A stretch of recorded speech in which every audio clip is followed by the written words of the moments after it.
Le grand dialogue. Sigi Kafoba. Edouani Ouamakaran. Le grand dialogue, l'émission de débat du studio Tamani sur votre radio. Chenni Beri. Halud Mauni. Chenni Beri. Sigi Kafoba. Le grand dialogue. An lamɛnbaaw an b'aw bɛɛ fo ka waleɲuman dɔ aw bisimila sigi ka fɔ ba kɛnɛ kan bi an da bɛna se kuma min ma o de ye dɔrɔgu o n'a a tɔɲɔgɔnw ye olu min ko juguya o bɛ se ka kɛlɛ cogoya di Mali kɔnɔna na walasa ka kuma kan an ye wele bila maa saba ma maa fɔlɔ ye Mohamed Kanute n'ale bɛ baara kɛ office central des stupéfiants la n'o ye cakɛda min sigilen don nin ko in ɲɛnabɔli a n'a kɛlɛli kama ayiwa Mamadu Ture ale ye CNC walaha o ɲɛmaa ye n'o ye jɛkulu fana ye min sigilen don walasa ka nin min ko juguya in ko kɛlɛ jamana kɔnɔna na Dr Seydou Tidiane Traoré ale ye ordre des médecins n'o ye jɛkulu dɔgɔtɔrɔw ka jɛkulu min sigilen don Mali kɔnɔna na ale bɛ yan olu tɔgɔ la ne yɛrɛ ye Muhamadu Touré ye aw bɛɛ lajɛlen danse Le grand dialogue. ayiwa n'i ye drogue mini ko ta ka lajɛ Mali kɔnɔna na an bɛ don min na i ko bi Mohamed Kanute a ko bɛ bolo jumɛn de kan ayiwa n ka foli bɛ studio Tamani lamɛnbaga bɛɛ lajɛlen n'i ye drogue ko kuma fɔ an ka jamana kɔnɔ i bɛ segin kɔfɛ dɔɔni ka jate minɛ wagati kunkurunin na a tun fɔ ko an ka jamana ye drogue tɛmɛsira de ye mais an bɛ wagati min na i ko bi tɛmɛsira dɔrɔn tɛ an ka jamana kɛra donc ni kiribirikifɛn ninnu min yɔrɔ fana ye donc a bɛ min an ka jamana kɔnɔ sabula an ka cakɛda ni o ye an ka cakɛda ye donc an bɛ minɛli minnu kɛ i b'a ye k'a fɔ ko an bɛ drogue fasuguya bɛɛ minɛ k'a daminɛ u b'a fɔ drogue ma ko drogue dure fo ka taa se drogue douce ma ni o ye cannabisiw ni cocaïne ni héroïne ye donc fo ka taa se donc fɛn wɛrɛw fana ma donc minnu bɛ tali kɛ droguw la u ka composition na ni furaw don u bɛ don an ka ɲɛnamaya kɔnɔna na mais a damatɛmɛ ko wale ou bien donc i ye mun ta i man ka mun ta ni o bɛ se ka jateminɛ droguw ye an ka minɛliw bɛ se o yɔrɔw bɛɛ ma donc o de y'a to donc an ka cakɛda sigira k'a fara service tɔw kan ni o ye polisiw ye ni o ye gendarmew ye ni o ye douaniers ye ni o ye donc service fɛn o fɛn eaux et forêts ye minnu ka baara bɛnnen don an ka jamana kɔlɔsili ma yaasa ni kiribirikirifɛn ninnu kana don an ka jamana kɔnɔna na donc an bɛ don min na i ko bi donc sega yɛrɛ t'a la fiyewu a fɔli man d'an tulo la a fɔli man d'an da la a mɛnni man di an tulo la an ka jamana kɛra donc ni kiribirikifɛn ninnu ta yɔrɔ ye donc wa minnu fana b'a ta i b'a ye k'a fɔ maa fasuguya bɛɛ b'a la denmisɛn b'a la muso b'a la cɛkɔrɔba b'a la maa minnu bɛ baara la ni jɔyɔrɔ ɲuman b'u bolo olu b'a la minnu bɛ cɛmancɛ baaraw la donc olu b'a la minnu yɛrɛ tɛ hali baara basigilen na olu b'a la donc o de ye a jɔrɔnako ye nka kɛrɛnkɛrɛnnenya la donc i b'a ye k'a fɔ minfɛn minnu bɛ ka an ka jamana kɔnɔ sisan olu de bɛ se ka an lasiran kosɛbɛ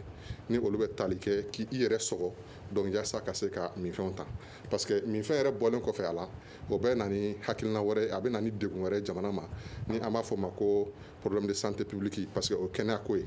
donc minnu b'u yɛrɛ sɔgɔ donc u bɛ se ka bana wɛrɛw sɔrɔ u kɛtɔla ka nin drogue in ta mun bɛ se ka donc o lase u yɛrɛ ma an'u kafoɲɔgɔnw an'u sigiɲɔgɔn tɔw ma. d'accord ayiwa Mahamadu Touré ko nin ko in bɛ k'aw fana jɔrɔ kosɛbɛ.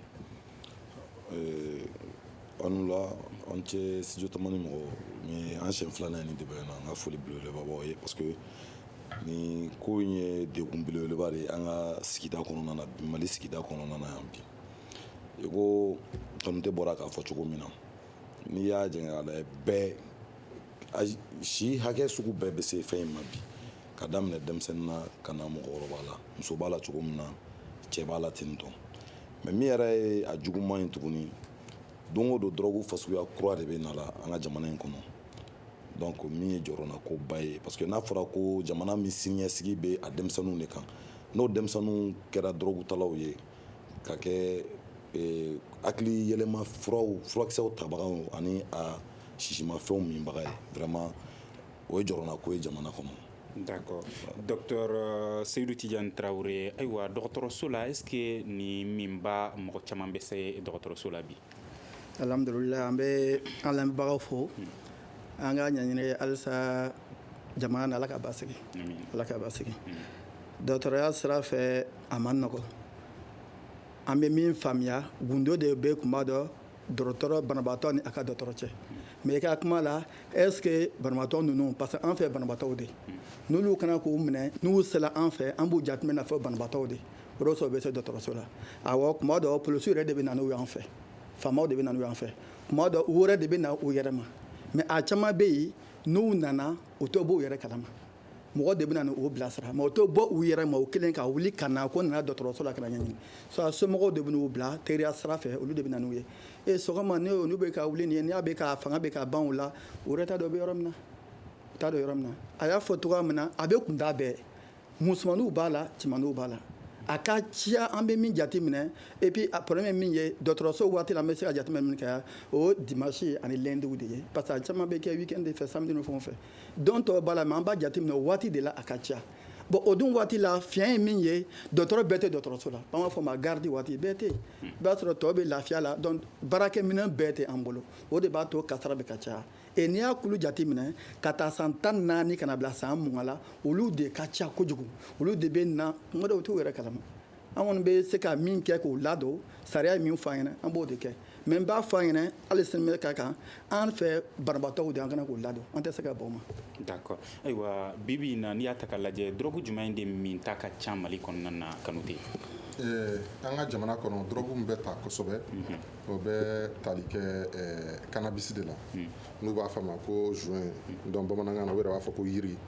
n'o bɛ tɔgɔ caman fɔ a ma ni cannabis bɔra yen donc furakisɛw bɛ gɛrɛ parce que ɲinan san 2018 kɔnɔna na ka na bila sisan na an ye ka service ani cakɛyɔrɔ tɔw an ye mun minɛ cannabis la a bɛ t'i jɔ fo tɔni 24 a n'a kunkanfɛn na bon san 2018 yɛrɛ kɔnɔna na an tun ye don mun kɛrɛnkɛrɛnnen don donc drogue kɛlɛli yɛrɛ la an tun ye o thème ta donc k'a bila furakisɛ dɔ kan furakisɛ mun ni u b'a fɔ a ma ko tramadol donc sabula an ye jateminɛ kɛ san 2018 kɔnɔna na an ye kunnafoli sɔrɔ ka bɔ ONDC yɔrɔ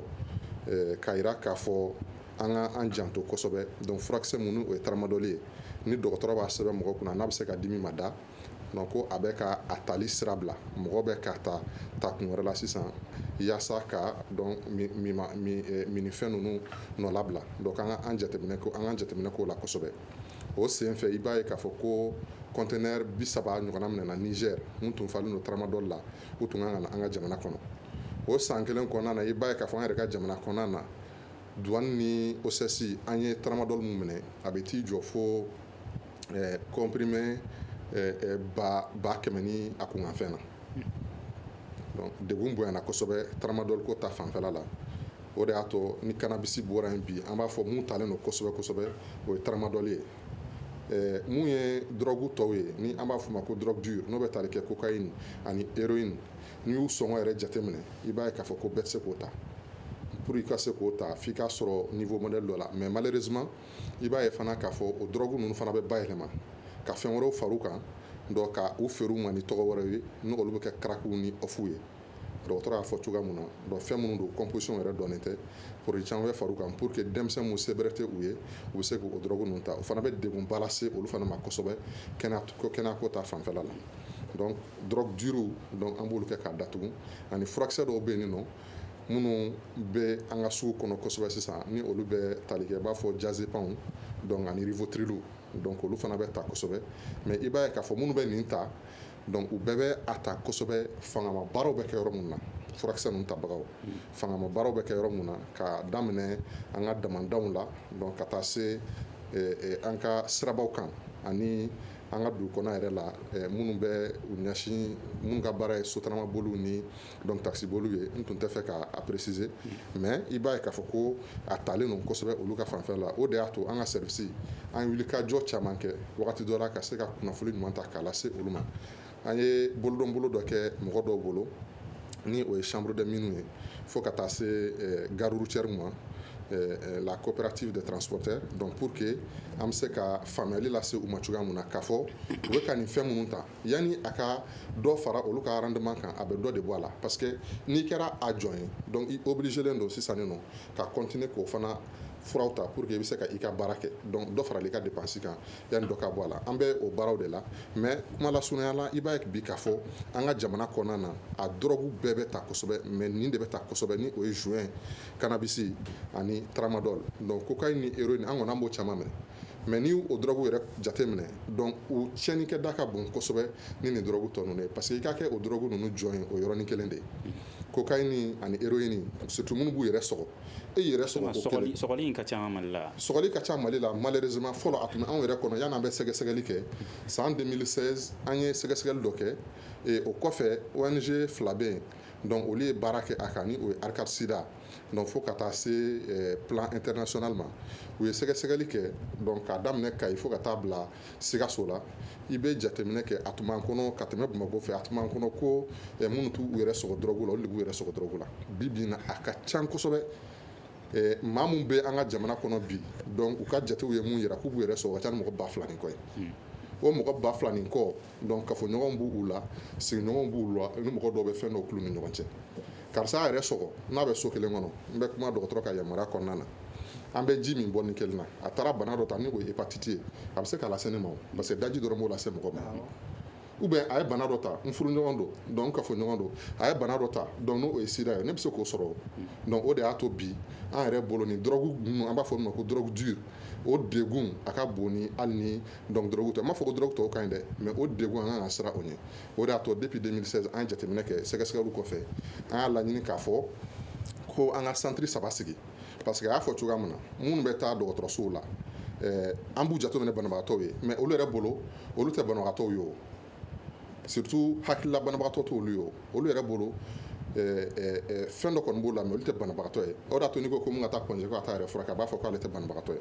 o de y'a to an ye jateminɛ kɛ donc ka étude kɛ an ni ONUDC depuis 2016 k'a ɲini k'a fɔ ko centre 3 ka sigi an ka jamana kɔnɔna na kelen ka sigi Kayi ka kelen sigi Bamakɔ ka kelen sigi Sikaso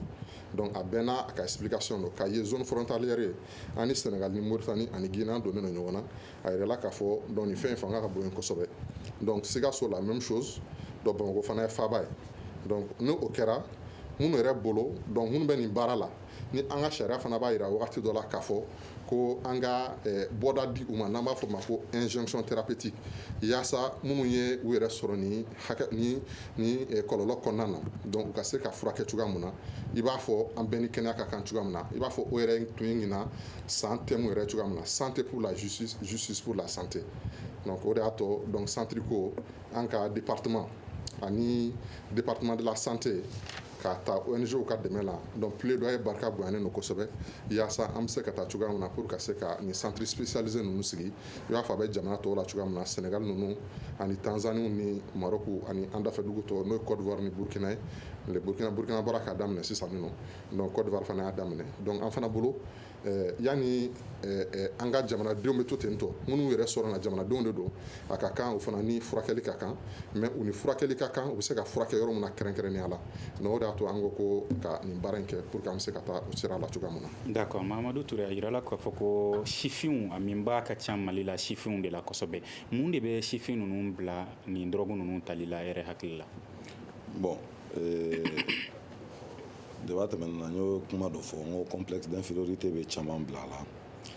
o ye kelen a da sera baarada dɔw ma olu mɔgɔw o caman bɛ don a la ka da u ka baara tagabolo kan parce que n'i y'u yɛrɛ ɲininka u b'a fɔ ni u ma nin fɛn ninnu dɔ ta olu fanga tɛna se ka baara in kɛ a ye furakisɛ ko min fɔ nin tramadol de kɔni tiɲɛ yɛrɛ la ale fanga kɛlen don ale kɛlen ka fanga sɔrɔ surtout an ka mobili bolila o transporteurs ka côté la kosɛbɛ kosɛbɛ et puis a bɛ ka degun baden na suma parce que ne yɛrɛ y'a cas dɔw ye tramadol bɛ u jari a bɛ dɔw ja k'u to mobili boli la a bɛ dɔw ja paranti dɔw ja u bɛ bɔ ka bin ka bɔ mobili la nka ne ka hakili la déjà ninnu b'a ta ka ban halisa an ka kuma bɛ nin na de dan bɛ se ka kari drogue yɛrɛ la don cogo la cogo minnu na ne kɔni ka jateminɛ na an ka solution kan ka ɲini o de la parce que sifin ninnu ka tali ye o dɔrɔn de ye n tɛ se ka ko dɔ kɛ n b'a ta walasa n bɛ se k'a kɛ parce que n'an ko ko sifin ninnu k'a takun k'an k'a bɛɛ ɲɛfɔ an bɛ sɔn ka bɔ débat yɛrɛ thème kɔnɔ dɔɔnin parce que takun baden b'a la i n'a fɔ minnu bɛ marifa jɔ mɔgɔw la ka u ka moto minɛ u la dugu tila fɛ parce que ne tɛ se ka marifa ɲɛsin n ka adamaden ɲɔgɔn ma n ko n b'a ci a la mugu ci a la ka sɔrɔ fɛn tɛ n kɔnɔ a ka bolimafɛn nɔfɛ o y'a dɔ ye i n'a fɔ dɔw fana b'a ta kafoɲɔgɔnya kama a takun ka ca quoi parce que sifin ninnu anw de y'a sifinw ye anw de bɛ ɲɔgɔn dɔn n'an gɛrɛl'u la caman b'i ka takun fɔ anw ɲɛna dɔw bɛ surtout a juin ne yɛrɛ ye sifi caman ye ani n yɛrɛ jɛɲɔgɔn caman ye min kɛra juin minɛ ye ka d'a kan hakilinan kolonw de bɛ don u kunna parce que dɔw ka hakilinan ye mun ye ko n'i y'a min a bɛ hakili dayɛlɛ i bɛ kalan kɛ ne yɛrɛ ye n jɛɲɔgɔn caman ye min kɛra juin minbaga ye ka sababuya kɛ o ye donc kun caman b'u ka mini na n'an ko an b'a bɛɛ fɔ an bɛ bɔ débat thème yɛrɛ kɔnɔ pepewu. D'accord. Est-ce que drogue a bɛ dɔ fara hadamaden fanga kan wa? Alhamdulillah. Yani ka kuma ka so ma kan te kunya min fɔ a ye min b'a ta olu fɔ mais a ɲinana Sénégalaw kɔ. Sénégalaw fɛnɛ sisan ka togodaw la o b'a ta pour que dimi kana na se ka dɔn sɛnɛ ka se ka kɛ kosɛbɛ barika ka se ka sɔrɔ o ye a taamata dɔ ye. Mamadu fana ye min fɔ nin ye ko a bɛ ta o kuma na o de kosɔn an k'a sigi ɲɛnamifɛn ninnu kan min bɛ mɔgɔ ɲɛnamini dɔrɔgu ninnu an k'a segin o kan problème b'o yɔrɔ de la u b'a ta an b'a ta pour que ka se ka ko dɔ de kɛ a bɛ se ka kɛ ɲuman sira fɛ a bɛ se ka kɛ juguman sira fɛ o fila bɛɛ de bɛ se ka k'a ye ale y'a fɔ cogoya min na n ja ma fara ye o nin ye sisan nin b'a dɔn sisan i bɛ se na o n ja tɛ fara kɛ jɛnya o mais nin ye nin ta n hakili tɛ n yɛrɛ la n hakili tɛ n yɛrɛ n tɛ siran fɛn ɲɛ koyi n bɛ jɔ ɲɛ min bɛ jan b'a fɔ yɛrɛ bɛ n bon yɛrɛ tan ko bɛ ka kɛ dɔw b'a ta o kama donc n'an y'olu bɔ a la an bɛ ɲɔgɔn faamuya o senfɛ sisan i ye kuma min fɔ nin ye n'i y'a sɔrɔ drogue bɛ se ka dɔ fara drogue bɛ se ka dɔ fara mɔgɔ kan mais a takun yɛrɛ y'o de ye o o de kosɔn an b'a fɔ bamanankan na an b'o tɔgɔ de fɔ fura mana kɛ cogo o cogo an fɛ fura ye poison de ye n b'a ta parce que n bɛ fɛ ka fɛn dɔ de kɛ n kana ka doni ta don o don sɔgɔma n kana ka baara dɔ kɛ n dun b'a dɔn k'an to n yɛrɛ ma n t'a dumuni kɛ o ye kelen ye n kana ka doni baw ta n tɛ se fɛn bɛ n bolo nin la min bɛ se k'a to n yɛrɛ tɛ dimi dɔn n b'a ta o kama a takun dɔ o de ye o k'an ja fariya fɛnɛ n b'a ta o fɛnɛ kama parce que ni n y'a ta n tɛ n yɛrɛ kalama donc n bɛ tɛmɛ fɔ hali a ye k'a fɔ n ye mun fɔ nin ye la n b'o de n'a mɛn i bɛ se ka kelen fila kɛ nin ye i hakili b'i yɛrɛ la halisa o ni hakili tɛ yɛrɛ la i bɛ taa fɛ dɔw fana b'a ɲini o sira de fɛ donc a bɛ dɔ fara mɔgɔ ka fɛn kan a bɛ kɛ n'i bɛ fɛ k'a faamuya cogoya min na ninnu b'a ta mun kosɔn u bɛ mun de ɲini a la a bɛ kɛ i n'a fɔ n'i bɛ suko de la y'a dɔn n'an ye ko dɔ kɛ n'an sera waati dɔ la i n'a fɔ misalila e ye tile bɛɛ kɛ minɔgɔba b'i la wulanin sera dɔrɔn dɔ tɛna ka na dɔrɔn ka jisumaba jigin ma o mitɔla o jigitɔla dɛ o nɛmani bɛ s'i ma o waati kɔnɔ o de bɛ se olu fana ma a ye furakisɛ t'a fɔ n'i y'o fana ta parce que waati de b'a la o n'a y'i bila o waati min na n'i degela a la kasara bɛ daminɛ o de senfɛ donc mɔgɔw bɛ a ta kun ka ca dɔw b'a ta ko o waati de ɲini u ye fura fɔ cogoya min na nin an da bɛ tila ka s'o ma tramadol n'i y'ale ta heure 5 heure 7 bɛ na nin ye la non mɛ n ja dan bɛ i bɛ fɛgɛya i yɛrɛ ma i bɛ kontan i yɛrɛ ma i bɛ yɛlɛ i yɛrɛ ma donc i bɛ to min kɔnɔ hali ni kungo b'i kunna i ɲinɛna kɔ donc i bɛ kontan i yɛrɛ ma caman b'a ta o sira de fɛ mais dɔw fana b'a ta pour que n bilala sɛnɛ la n taara damada la a y'a fɔ dɛ n'i ye jɔ danga sanfɛ ka dingɛ ye i b'a fɔ i tɛ jigin a kɔnɔ mais n'i y'a ta i t'i yɛrɛ kalama i bɛ jigin bon n'e dun jigila bi n'i ye sɛnɛ kɛ hali dɛbɛ n'i da dɛbɛ kan sɔgɔma i tɛ se ka baara kɛ o donc n'i ye sɛnɛ kɛ n'i sɛgɛnna sini sɛnɛ bɛ gɛlɛya i bolo donc i y'a fɔ k'i b'a ta pour que sɛnɛ kana dɔn mais an bɛ se ka min fɔ tali tɛ problème ye n'i ye degela a la n'a ma lakɔlɔsi a bɛ kasara min s'i ma kɔfɛ parce que a y'o de fɔ yan a laban bɛ se yɔrɔ dɔ la i tɛ se ka taa kɔ o de ye kasaraba ye donc e tɛ se ka taa kɔ e y'a ta donc e tɛna se ka foyi kɛ i yɛrɛ labilali ma e tɛna se ka foyi kɛ tuguni o de kosɔn an ka fɛn na an b'a fɔ den kelen dɛmɛbaga donc a bɛ dɔ fara i kan a bɛ dɔ fara hakili kan i bɛ siran fɛn fɛn ɲɛ i tɛ se ka nin sira fɛn ne bɛ tɛmɛ nin bɔlɔ kɔrɔ dibi donnen de ayi ne bɛ siran ni n y'a ta n t'a dɔn ko dibi bɛ yen n tɛ n yɛrɛ kalama ni n sɔn ne tɛmɛtɔ nin n tɛ se ka bagabaga mais mɔgɔ min t'a yɛlɛ kalama a b'a sago kɛ dɛ ale t'a dɔn ko fɛn yɛrɛ bɛ yen i b'a minɛ yɛrɛ ale t'a dɔn ko ko kɛla o de sɔrɔ a caman bɛ yen n'u nana u bɛ banaw tɔgɔ k'u yɛrɛ kan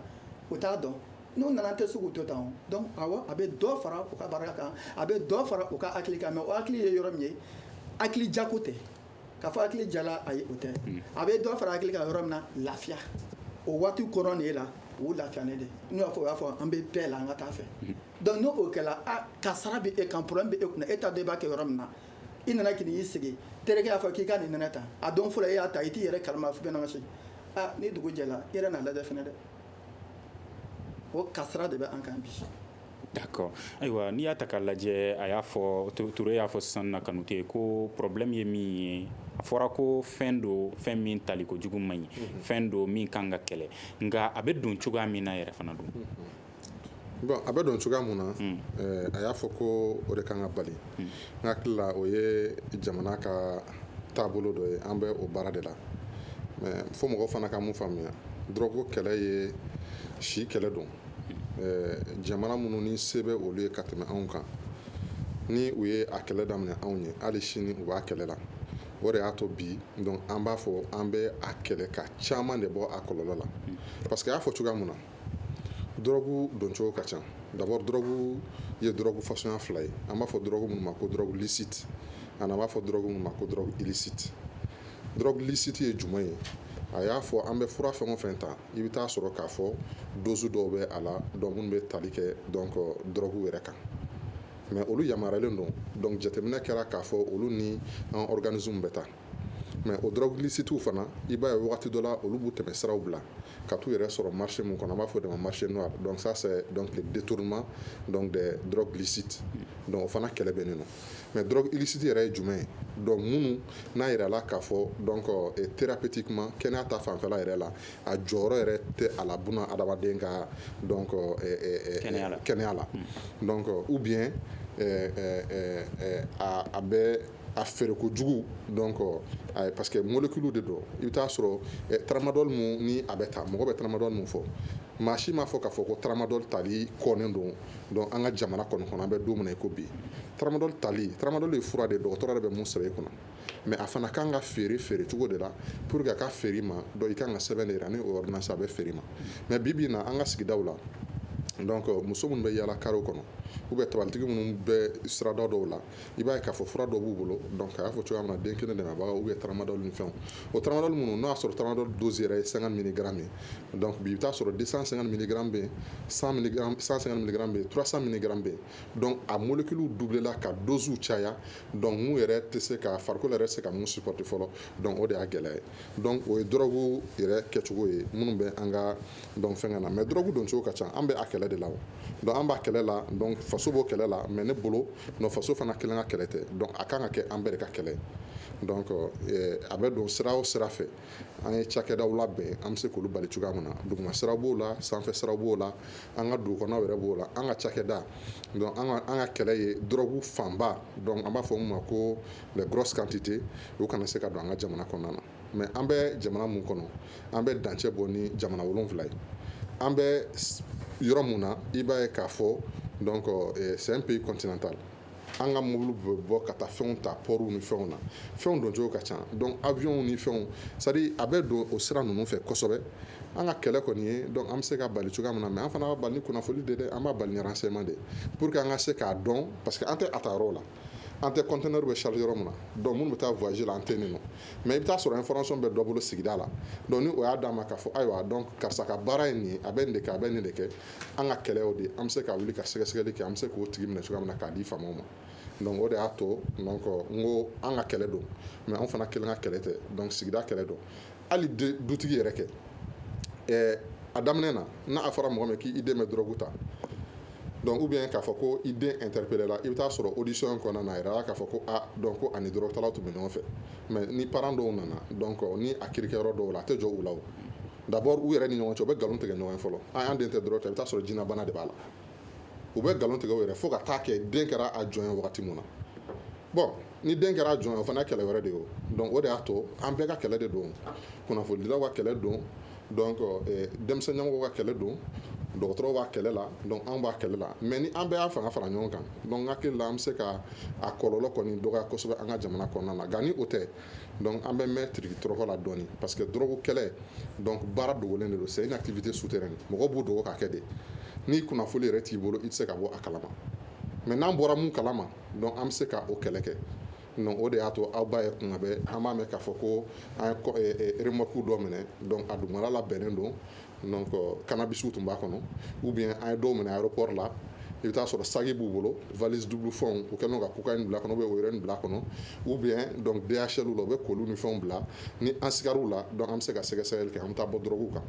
olu bɛɛ bɛ sɔrɔ kunnafoni ta fanfɛlaw ani an yɛrɛ ka baara kɔnɔ an bɛ jateminɛ minnu kɛ non pour k'a dɔn k'a fɔ mɔgɔ min bɛ se ka kɛ siganamɔgɔ ye nka an ka baara ɲɛni an bolo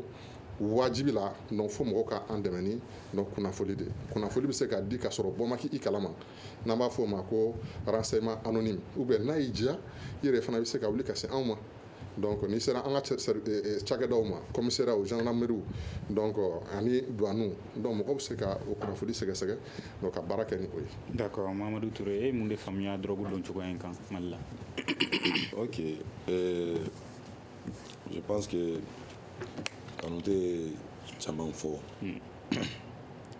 a kɛlɛ ye cogoya la ka d'a kan i ko sen dɔ la n y'a fɔ cogo min na n ko les parents ont fui leurs responsabilités. Denmansaw tɛ k'u jɔyɔrɔ fa. Oui, u tɛ k'u jɔyɔrɔ fa parce que ne kan ka fɛn fɛn fɔ nin kɛlɛli la nin ye Kanute da sera a bɛɛ ma parce que nin ye bɛɛ de ka kɛlɛ ye jamanaden bɛɛ de ka kɛlɛ ye nin ye mɔgɔ mɔgɔ i kɔni ko i yɛrɛ mago bɛ jamana i bɛ jamana min kɔnɔ ou bien i bɛ sigida min na a ka ɲɛtaga kɔnɔna na. Mais o ye kɛlɛli ye ni a donna mais a donni yɛrɛ a bɛ don cogo di jamana ɲɛmaaw tɛ ka se ka mesure ta walasa k'a donni yɛrɛ bali. Ok, a bɛ don cogo min na ni jamana ɲɛmɔgɔ yɛrɛ tɛ ka se ka mesure ta pour que o don cogo fana ka kɛ faut que jamanadenw de ka wuli k'u jɔ ka kɛlɛ kɛ kɔnɔna na fɔlɔ ka jamana ɲɛmɔgɔw pousser k'u bila a la. Parce que olu de kan k'a kɛ anw man ka bɔ a kalama yɛrɛ k'a donna mais ni anw bɔra a kalama k'a donna la première des choses o kan ka kɛ anw de ka wuli kan ka wuli ka jɔw kɛ jamana ɲɛmɔgɔ k'a dɔn n'u b'a dɔn u k'a dɔn tuguni k'an fana b'a dɔn u kan ka min kɛ u ka wuli a nɔfɛ u ka wuli a kama parce que olu ka baara fɔlɔfɔlɔ o ye an ka tenitigiw b'o la sɔrɔdasiw b'o la gendarme b'o la douanier b'o la plus précisément douanier ni gendarme parce que olu de bɛ kungo kɔnɔnaw la olu de bɛ trafiquant ninnu u b'u dagayɔrɔw dɔn u b'u don cogo dɔn parce que olu de bɛ kalanw kɛ u kunbɛli siraw kan a ye kuma dɔ fana fɔ pour que a ka bali donni na an ka jagokɛla minnu bɛ bɔ ka taga produits ta ka taga u ka marchandises ta ka na olu fana mana bɔ a kalama ko mɔgɔ b'u cɛ la min bɛ ka kɛ sababu ye ka nin fɛnjugu ninnu ladon olu kan ka kɛ sababu ye k'a lase an ka douaniers ma pour que a fɛn ninnu a ka intercepter an ka frontières la an ka jamana dondaw la cogo min na u tɛ don jamana kɔnɔ cogo min na ne ka hakilina kɔni ye nin ye a kunbɛ cogo la faut que jamana finitigi minnu labɛnnen don a kama halisa jamana ka dɔ moyen d'u ma ka minɛnw d'u ma minɛn minnu b'a to u bɛ se k'a dɔn a détecter rapidement u bɛ se ka précaution caman ta u kan ka se ka dɛmɛ cogo min na ni minɛnw ye avec des matériels vraiment sophistiqués pour que u ka se ka u ka baara u ka se ka bɔ a sira fɛ faut que jamana tenitigi ninnu fana k'a dɔn ko jamana y'u bila baara in na de u man ka ni kalamantiya jɛ ka d'a kan n'i y'a jate minɛ tenitigi caman bɛ yen nɔ minnu yɛrɛ kan ka kɛ sababu ye k'a kunbɛn ɲininkali ni an ka information na i bɛ taa ye k'a fɔ olu dɔw bɛ yen nɔ olu caman bɛ kɛ sababu ye ka trafiquant ninnu yɛrɛ dɛmɛ ka don n'a ye olu yɛrɛ bɛ kɛ sababu ye ka trafiquant ninnu dɛmɛ ka don n'a ye bon moi je pense que o cogoya ninnu bɛ o cogo ninnu na a baara in a ka gɛlɛn donc an minnu bɛ kɔnɔna na faut que anw fana ka cɛsiri belebeleba de k'a kan voilà. D'accord. Ayiwa a yirala k'a fɔ ko a caman fana bɛ feere furakisɛ feerelaw fɛ kɛrɛfɛla la a kɛra kɛrɛfɛla la ou bien a kɛra sow kɔnɔna na e ye faamuyali jumɛn sɔrɔ o la Tidiane Traoré? O de bɛ an dabaliya ban Kanute y'a fɔ jamana b'a seko kɛ drogue doli la kɛlɛ bɛ ka kɛ an b'a ye jabaraniw kan mobili bɛ namara togo o togo pour que a ka se ka don an b'o ye dɔw bɛ donna u ka saki kɔnɔ a ka gɛlɛ doli a ka gɛlɛ jamana bɛ a seko kɛ a bɛ k'a fɔ ne fɛ o tɛ basi ye an bɛ se ka an ɲɛ tugu o kan mais a y'a fɔ yɔrɔ min na jamana tɛ k'i jɔ a jɔyɔrɔ la f'an k'o fana fɔ a y'a fɔ sisan ko k'an bɛɛ ɲɔ tɛ an ɲɔ tɛ an dɔgɔtɔrɔw an pharmaciens an ɲɔ tɛ aw ko non k'an k'a kɛlɛ kɛ kɛlɛ tun ye mun ye aw k'an k'a ɲɛfɔ mɔgɔw ɲɛna i bɛ taa fɛn fɔ min dogolen de o fura b'e fɛ yɔrɔ min a dɔnnen de o an ordre médecin an ni formation bɛ ɲɔgɔn bolo depuis tuma jumɛn a fɔra jamana ɲɛna ko fɛn fɛn sariya y'a fɔ dɛ a article bɛ yan yɔrɔ la sariya de ye faso de ye gafe bɔ assemblée la k'a fɔ ko mɔgɔ o mɔgɔ n'i ma kalan nin kɛ i ma nin kɛ i mana ka fura feere pharmaciw ka baara de y'o ye mais jamana bɛ ka mun kɛ sisan jamana bɛ ka ɲɛ tugun a kan aw kan ka kɔrɔfɔ k'an ka fɔ a bɛ yan k'an somɔgɔw de ye ko jamanadenw de ye an tɛ o nin ye la a denmuso b'a ta a wulila ka taa fɔ ninnu bɛ nin yɔrɔ la bi Bamako yan yɔrɔ la an kana jamana tɔw fɔ Bamako yan yɔrɔ an bɛɛ b'a dɔn fura min bɛ feere yɔrɔ min na an ka bɔ sisan yɔrɔ an kɔrɔ miniti 5 dɔrɔn an bɛ se rayida la fura bɛ ka feere o aw ka officier k'a bɛ k'a minɛ fura bɛ ka feere o an k'o to yen a y'a fɔ muso min b'a da kunna ka yɛlɛ n'a ye an bɛɛ b'a dɔn mun kɛra la jɔn y'a minɛ jɔn wulila k'a fɔ ko nin bɛ ka nin kɛ tan k'an ka minɛ doli tɛ problème ye o a dɔ la oui fɛɛrɛ bɛɛ bɛ tigɛ i mana k'i ka togo to fura bɛ don an bɛ togo de fɔ fura bɛ don o tɛ problème ye conteneur joli minɛla a bɔla min a bɔla jamana a bɛ tracer kɛ a conteneur laban kɛla joli ye u b'a fɔ ko k'a bɛ taa jɛni a bɛɛ bɛ jɛni na munna minnu bɛ a kɛlɛ kɛ olu tɛ don a la dɔgɔtɔrɔ kunda ma deli k'a wele an ye ordre ye an ma deli k'a wele ordre d'information mɔgɔ ma deli k'a wele k'a f'u ɲɛna ko a ye kɛ mais an ɲininka ko a kɛlɛ bɛ kɛ cogoya jumɛn fura kɛlɛ bɛ kɛ cogoya jumɛn a ma daminɛ bi an bɛ jamana dɔw ta olu fɛ n'i minɛla la kaso de bɛ kɛ fura dɔrɔn tɛ dɛ fura bɛ minɛ i la kaso kɛ mais an bɛ bɔ sisan e ni na an m'an jɔ da la muso bɛ tɛmɛ na a bɛ k'a ka fura feere a b'a kunna an bɛɛ ɲɛ b'a la f'an yɛrɛ b'an jɔ an bɛ paracetamol sanfɛ an bɛ tramadol sanfɛ ko halisa kan k'o ko fɔ ko fɔli bɛ tɛmɛ nin kan an sen t'a la an nana ka na min fɔ nin ye la min bɛ mɔgɔw ta ye dɔrɔgu ta ye ko k'a minɛli kɛ minɛli bɛ kɛ ni minɛli kɛla a ye na dɔgɔtɔrɔw ka fɛn fɛ a ye an fana sɔn da la an ka kɛlɛ kɛ ɲɔgɔn fɛ o a siɲɛ fɔlɔ de ne b'a ye kɛlɛ bɛ ka kɛ mais ma deli k'a mɛn ma deli k'a ye ko dɔgɔtɔrɔw ka ɲɛmɔgɔ ou bien pharmacien ka ɲɛmɔgɔ k'u bilara ni kɛlɛ la ko k'a kɛ office ma deli ka s'an ma o hali n'a ye centre spécialisé bila et puis n b'a fɔ a ɲɛna Mali kɔnɔ yɔrɔ tɛ yen ko mɔgɔ ye dɔrɔgu ta ko a kun yɛlɛmana ko a kana ka furakɛ yɔrɔ min na a tɛ yen ale tun ye da ma sɔnna k'a fɔ ko Ponge t'a yɔrɔ ye o o de kosɔn mɔgɔ bɛ ban ka taa o o de kosɔn n y'a fɔ n ko ne fɛ banabaatɔw de e m'a fɔ mɔgɔ ma sisan ko Ponge an bɛɛ b'a fɔ o a ma lakaratɔw de wa min daminɛna ko k'a ka taa Ponge an bɛɛ b'a dɔn o an b'an ka karamɔgɔ fɔ bɛɛ b'a kumari mais min fɛn fɛn wulila ko ka taa Ponge mais Ponge tɛ o bɛɛ tɛ se ka taa Ponge o Mali ka bon ma o hali Bamako bɛɛ tɛ se ka taa o de kosɔn n y'a fɔ ko ye banabaatɔ de donc a bɛ don o t'an ka problème ye jamana bɛ k'a kɛ jamana tɛ k'a ka baara kɛ an k'o fɔ fura bɛ ta cogoya min na a kɛra drogue o cannabis o a kɛra cocaïne o et puis cocaïne ni héroïne alhamdulillah a y'a fɔ yan prantikɛla ninnu chauffeur ninnu a wari t'u bolo n'u b'a san wari t'u bolo a se t'u ye faamaw b'u ka so kɔnɔ tuma dɔw b'an wele u tɛ na dɔgɔtɔrɔso la mais tuma dɔw bɛ wuli ka taa mais an tɛ se k'a fɔ o de fɛ an ye sariya fɔ an y'an kali k'an siyɛn k'a fɔ an mana ka mɔgɔw tɔgɔ fɔ mais tuma dɔw an bɛ wolo an bɛ t'u ka so kɔnɔ k'u t'u dalen sɔrɔ yɔrɔ la u tɛ ɲɛ a kɔ a bɛ bɔ min saraw kan ka n'a fɔ mais tuma dɔw an m'an da ma sonya an bɛ dénonce anonyme kɛ an b'a fɔ a taa nin so kɔnɔ a ka taa lajɛ a bi a bɛ don cogoya jumɛn jɔn bɛ don n'a ye mɔgɔ bɛ ɲɔgɔn sɔgɔ n'a an bɛ taa an b'a fɔ mais polisiw b'a fɔ tuma dɔw k'u yɛrɛ tɛ se ka taa et puis i bɛ taa i yɛrɛ sara min na ale yɛrɛ bɛ ka taa e mun fɔ la tuguni e bɛ t'i yɛrɛ sara min na ale yɛrɛ bɛ ka dɔ ta a la ni jamana sera k'a kɛ k'a wuli an kana dɔ wɛrɛ kɛ bi an ka décider sariya de y'a fɔ an tɛ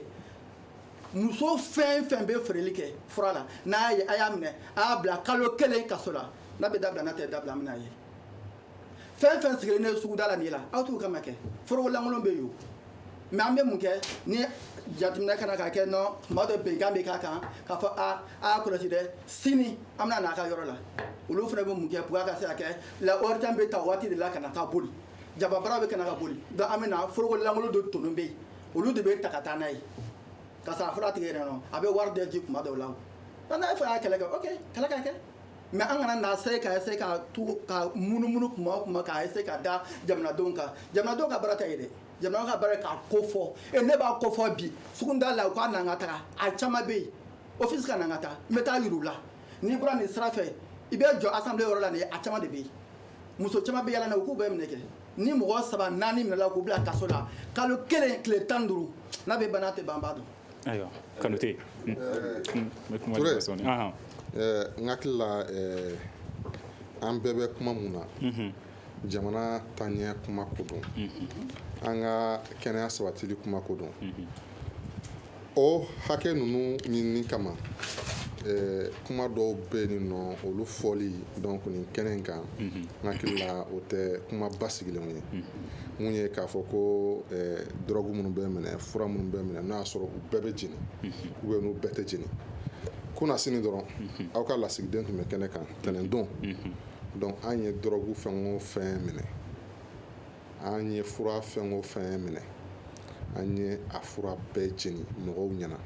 wa yan'a fura bɛɛ jeni sɛgɛsɛgɛli de bɛ kɛ ni an ye minɛli kɛ bi an bɛ communiqué de presse kɛ k'a fɔ bon an ye nin drogue façon in de minɛ nin drogue hakɛ in de minɛna a minɛna karisa kunna donc karisa donc a tɔgɔ ye nin ye a jamu ye nin ye an y'a di procureur ma nin don ni société civile bi a ka baara kɛ a ye jateminɛ kɛ an nɔfɛ kɛ donc u ko mɔgɔ min minɛna ko tanzanien don ou bien ko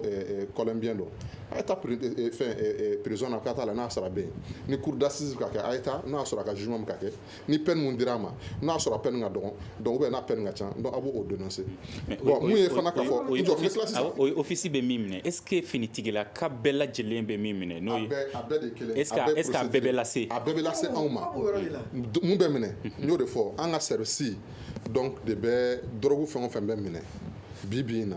donc a bɛɛ bɛ taa anw ka service la mais est ce que ba juruntan kelen kelenninw tu non olu bɛ baara bɛɛ la o olu bɛ baara bɛɛ la n bɛ se a ma o parce que ni ale ye fɔ hali pharmacien donc an bɛ serment de prêter o hali pharmacien minnu filɛ nin o donc an ma deli ka baara kɛ ordre de pharmacien ɲɛnama o ne ni président de l'ordre des pharmaciens an tɛ se ka dɔgɔkun 2 kɛ ni an ma ɲɔgɔn wele o ka kunnafoni di ɲɔgɔn ma o n'a bɔra a kalama k'a fɔ ko yan ye dépôt clandestin an bɛ wele an bɛ bɔ a kalama a bɛ kunnafoni di an ma an b'a sɛgɛsɛgɛliw kɛ o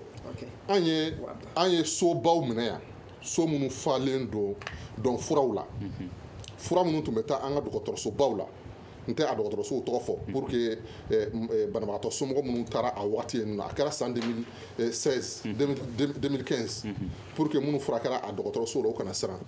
mais an bɔra kalama fana sɛgɛsɛgɛli la k'a fɔ hali ordre des pharmaciens mɔgɔ dɔw minnu ye pharmaciens ye olu fana tun sen bɛ ni yuruguyuruguw la o i y'a faamuya ni an ye sɛgɛsɛgɛli daminɛ wagati dɔ la olu yɛrɛ fana bɛ wuli ka se anw ma o u bɛ wuli ka se an ma ko k'u sutura o i y'a faamuya o de y'a to n bɛ ka mun f'i ɲɛna donc a ko a ka dun dɛ hali a bɛ ka muso minnu fɔ mɔgɔ b'a fɔ mais an b'a sɛgɛsɛgɛ o mais an ka baara wolomali tɛ a la n bɛ o f'i ye bi an ni ordre de pharmacien bɛ baara kɛ an ni médecin bɛ baara kɛ cakɛda fɛn o fɛn bɛ yen k'a fɔ ko i da bɛ dɔrɔn ko an yɛrɛ ka service a sigilen don o kan a sɛbɛn kɔnɔna na maa o maa ni a compétence b'i la donc i bɛ se ka taa baara kɛ i kɛra policier i kɛra magistrat i kɛra gendarme i kɛra douanier i kɛra pharmacien i kɛra administrateur ne administrateur civil n tɛ policier o ne administrateur civil de maa o maa ni i bɛ se k'a baara kɛ ni i jɔyɔrɔ b'a la i bɛ na i bɛ baara kɛ donc an ma deli k'a baara kɛ fiyewu ordre des pharmaciens bɛ wari di anw ma an bɛ drogue jeni o de y'a to n dabaliya banna n kamana ganna ni ale ko an bɛ baara kɛ ko ordre des pharmaciens da tɛ a la donc n hakili la a ka kuma ni ɲɛmɔgɔw ye wagati dɔw la donc kuma dɔw bɛ yan'a k'olu fɔ kɛnɛ kan sinon collaboration kɔnɔna na baara bɛ gɛlɛya anw bolo kosɛbɛ parce que an ni ordre des pharmaciens bɛ tantɔ an ma deli ka fɔ ɲɔgɔn kɔ baara kɔnɔna na sisan n bɛ kuma dun ma sɔɔni Ture fana bɛ fɛ k'a da don o yɔrɔ la n bɛ kuma docteur fɛ tuguni docteur Seydou Tidiane Traoré ok docteur Traoré fɛ tuguni c'est vrai fura bɛ ka feere n'importe comment parce que ne tɛ aw fila si ka côté la ne ye jeunesse de ye qui nous sommes un groupe de jeunes an bɛ lutter fɛn caman kan tout ce qui entre dans le cadre de la santé de la jeunesse justement donc aw yɛrɛ fɛ yen fura joli de bɛ yen nɔ n'a man ka feere sans ordonnance si les pharmacies se permettent k'a feere sans ordonnance n bɛ misali ta fura kelen na fɔlɔ Cytotec peut-être ninnu t'a dɔn mais e b'a dɔn a bɛ tiɲɛni min kɛla bi Cytotec bɛ tiɲɛni min kɛla bi Bamako a bɛ ka kɛ sababu ye ka tiɲɛni min kɛ bi avortement sira kan c'est trop donc c'est pour dire que ne y'a ye ko bɛɛ ka kɛlɛ don ne kan tɛ pharmacien dɔrɔn ma ne kan tɛ policiers dɔrɔn ma ne kan bɛ société civile bɛɛ de ma an bɛɛ ka jɛ an ka kɛlɛ kɛ ni bɛɛ jɛra ka kɛlɛ kɛ gouvernement diyagoya don u b'u ka force b'a renforcer diyagoya de ye o ye d'accord n bɛ ɲininkali dɔ tengo i la i y'a fɔ ko pharmacien dɔw fana bɛ taa k'a fɔ ko k'aw k'u sutura n'u taara aw fana b'u sutura i ko pharmacien dɔw fana bɛ taa aw yɔrɔ k'aw k'u sutura ordre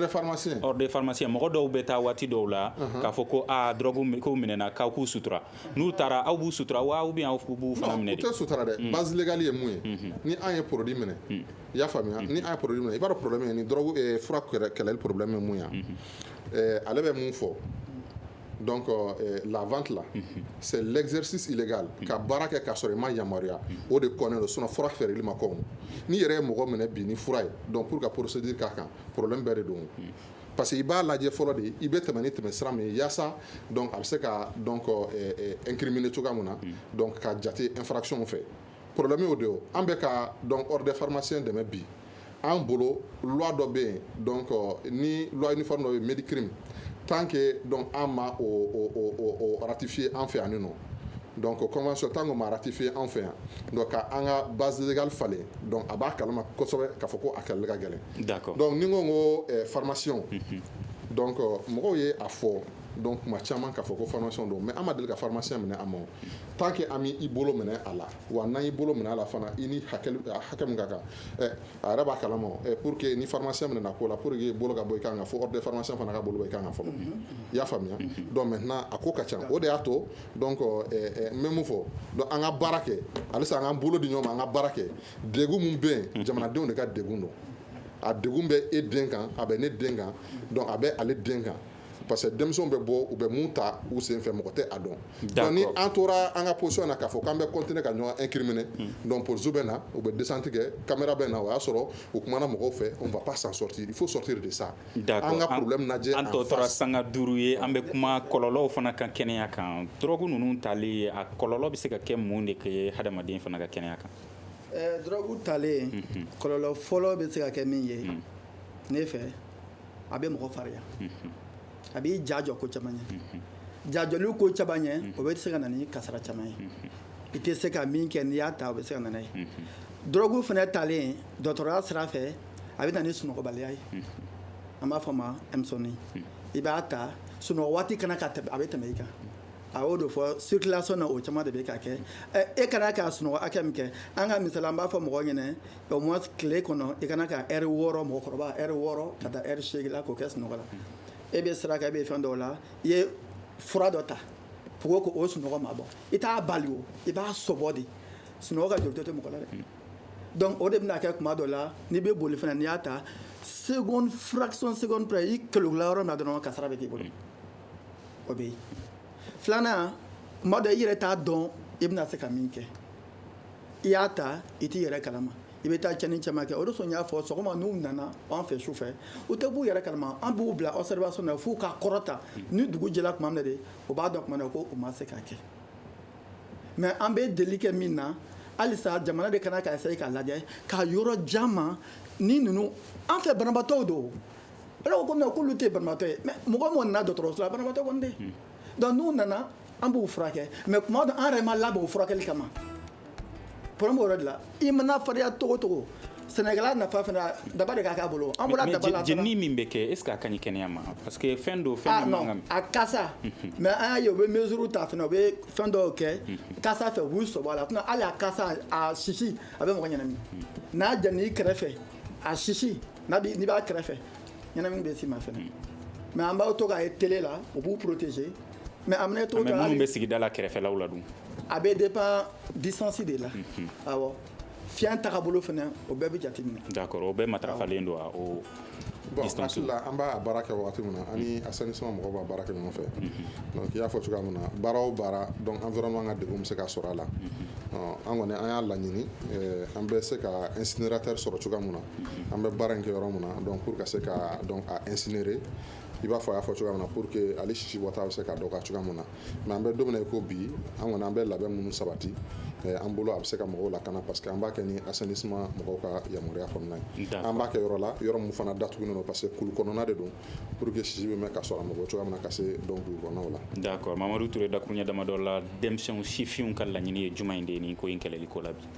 bon an ka laɲini kɔni ye min ye bɛɛ ka jɛ k'i bolo di ɲɔgɔn ma ka se ka nin kɛlɛ kɛ ɲɔgɔn fɛ ni e min ye den fa ye n'a fɔra i ɲɛna ko i den bɛ drogue ta i kana ci ka bɔ mɔgɔw da k'i b'i den dogo k'a fɔ ko jinɛ bana b'a la i b'a fɔ ko kanu tɛ bɔra k'a fɔ cogo na parce que o cas de ka ca surtout an baw an ba y'an famu an balakaw u k'a hakɛ to olu yɛrɛ de ka kuma ka ca o ko la ko denmisɛnninw jogojugu dogo kojugu jogojugu dogo kojugu a bɛ na ni tiɲɛni ye d'accord o tila bɛɛ k'i bolo di ɲa ma walasa fɛɛrɛ ka sɔrɔ nin ko in na nin bɛ dan sigi an ka bi sigi ka fɔ ba la an bɛ foli lase an ka maa welelenw ma Mohamed Kanute office central de stupéfiant Mamadou Touré ale ye CNC ɲɛmaa ye ani docteur Seydou Tidiane Traoré ordre des médecins tɔgɔ la Muhamadu Touré y'a lase aw ma ayiwa kuma barani ni jaw labɛnba o kun ye Mamadi Keita ni Salim Jawara ye aw kan bɛ sini sigi ka fɔ ba kɛnɛ wɛrɛ kan. Le Grand Dialogue. Sigi Kafoba. Edewani wa Makaran. Le Grand Dialogue, l'émission des débats du studio Tamani sur votre radio. Chenni Beri. Halud Mauni. Chenni Beri. Sigi Kafoba. Le Grand Dialogue.